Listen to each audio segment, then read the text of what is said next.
আগস্টের ষড়যন্ত্রের পরে যখন আমি দেখলাম যে এনসিপি নেতা যারা, তারাও তো ষড়যন্ত্রের অংশ, এবং যারা কিনা স্বৈরাচার ট্যাগ লাগিয়েছে তারা নিজেরা বড় স্বৈরাচার। সত্যি কথা বলতে চাই যে দলটা ক্ষমতা আসছে তাদের ছেলে পেলে ভালো না তো, সবাই খারাপ অবস্থা এবং চিহ্নিত সন্ত্রাসী। আপনি দেখেন রংপুরে কি ঘটনা ঘটছে, একজন নেতা বলতেছে যে তোর বাসায় যায় তোর বউ বাচ্চাকে গুলি করে দিয়ে আসবো।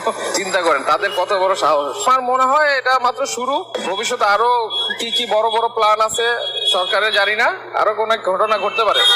এগুলো প্ল্যানেরই আর বসে থাকার সময় নাই, যত কিছুর বিনিময় হোক আমরা আমাদের নেত্রীকে এই দেশে আনবো বীরের বেশে। কারণ উনি যদি না আসে আমাদের বাংলাদেশ আমরা হারিয়ে ফেলবো। উনার আশা ছাড়া আর কোনো বিকল্প নাই। এই যে রাজাকার জামাত শিবিরের এলসিবি ইউনূসের কয়েকটা পাতানো মনে করে ষড়যন্ত্রকারী একটা গোষ্ঠী, ওদের কারণে আজকে আমাদের ছাত্র সমাজের এই সম্মানগুলো নষ্ট হয়েছে। এবার দেশের বিভিন্ন জায়গায় একের পর এক দুঃসাহসিক বিশাল মিছিল করে রাজপথ কাঁপাচ্ছে আওয়ামী লীগ। 5 আগস্টের পর চরম নির্যাতন আর হামলা মামলার শিকার। তখন সেই কঠিন মুহূর্তে আওয়ামী লীগের গুটি কয়েক নেতাকর্মীদের মিছিল দেখে তাদের নিয়ে তখন হাসি ঠাট্টার অন্ত ছিল না।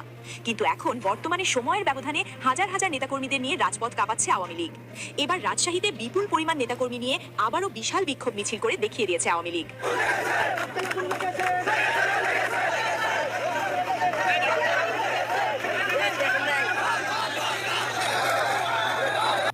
আজকে দেশের যে অবস্থা, স্বাধীনতা হুমকির মুখে, আজকে দেশের যে অবস্থা, সেই অবস্থায় স্বাধীনতা বিরোধীদেরকে যদি লাগামহীন ভাবে ছেড়ে দেওয়া হয় তাহলে স্বাধীনতা ক্ষতিগ্রস্ত হবে।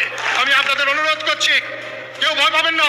পাকিস্তানিদের দেখে আমরা ভয় পাই নাই, তাই এই সমস্ত দুষ্কৃতিকারী দালাল ঘুষখোরদের দেখে আমরা ভয় পেতে পারি না। দেশের সব আদালত বর্জন কর্মসূচি সফল করার শপথ নিয়েছেন আওয়ামী লীগের আইনজীবীরা। হীরার টুকরা একটা সোনার দেশ এখন বর্তমানে প্লাস্টিকের দিনের মতো